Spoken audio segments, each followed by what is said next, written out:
Assalamualaikum warahmatullahi wabarakatuh. Halo anak-anakku semua, kembali lagi bersama pelajaran bahasa Inggris bersama Mrs. Q. Untuk pelajaran hari ini kita akan membahas tentang recount text. Apa itu recount text?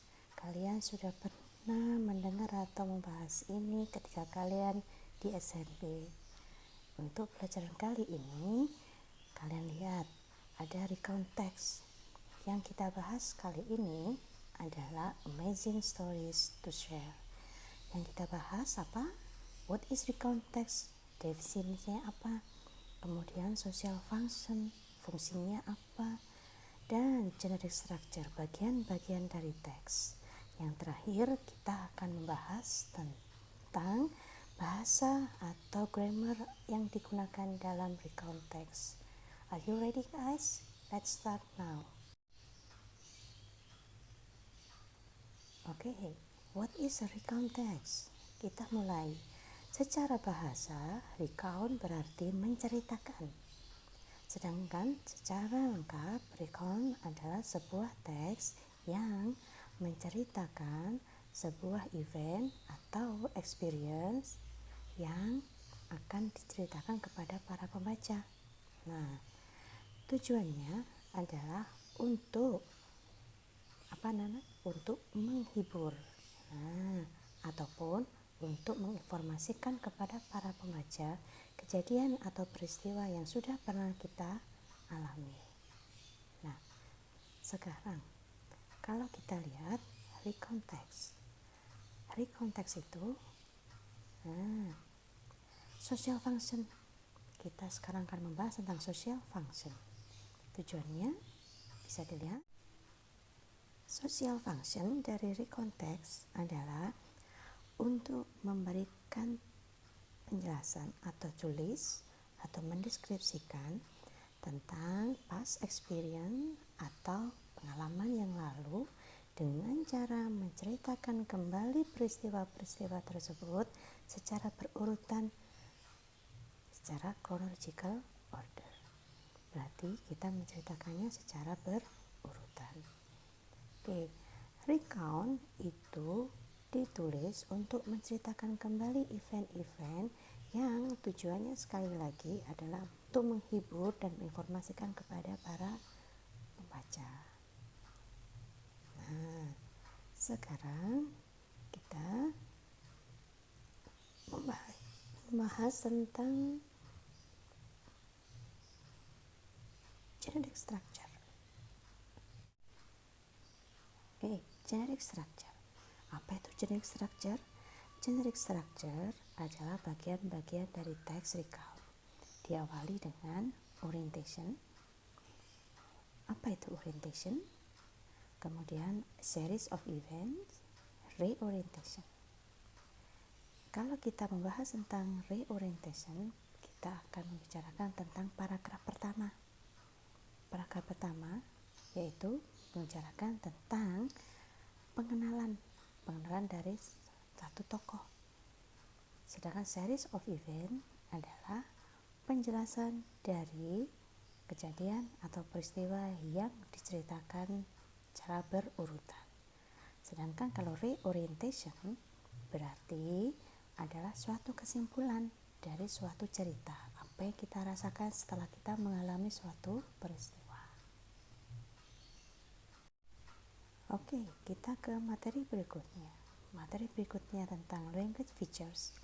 Language features adalah bahasa atau kalimat yang digunakan dalam konteks.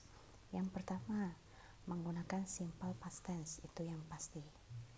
Kemudian, bisa menggunakan past continuous jika sedang berlangsung pada suatu waktu di masa lampau, atau past perfect, berarti suatu kegiatan terjadi dan sudah selesai ketika cerita itu terjadi. Atau menggunakan past perfect continuous.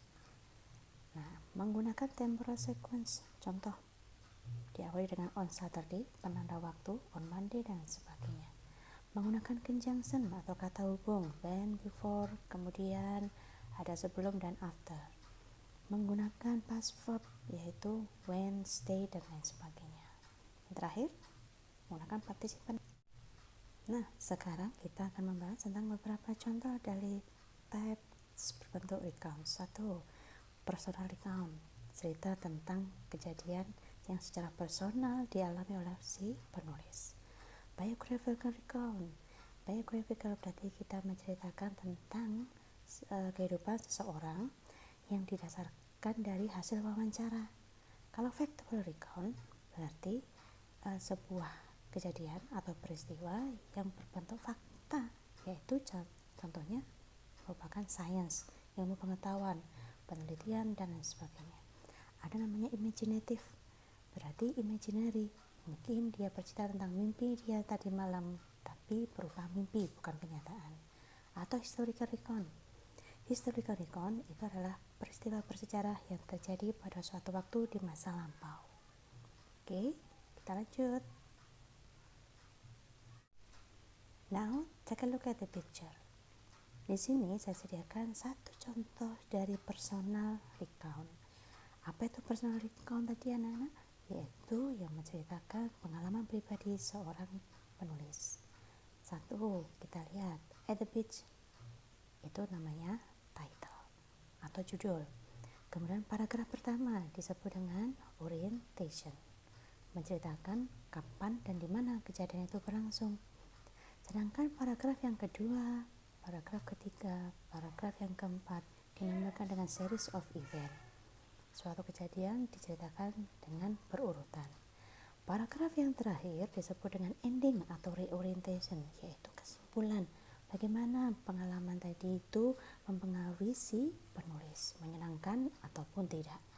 Bad endings or happy endings, is fun or not.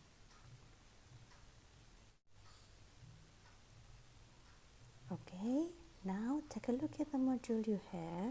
Kalian perhatikan dulu, persiapkan modul yang kalian pelajari tadi. Kemudian read beberapa contoh teks recount. Nah, setelah kalian baca, akan ada exercises, ada berbagai macam exercises tentang teks recount yang berhubungan dengan generic structure dan lain sebagainya. Setelah membaca, kalian pelajari dengan hati-hati beberapa teks recount itu. Kemudian kalian mengerjakan pelatihan yang ada di modul.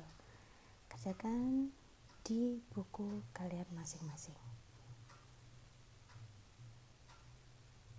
Okay, see you on the next lesson. Saya harap bermanfaat untuk hari ini dan saya anggap cukup. Kita bertemu lagi lain waktu. Assalamualaikum.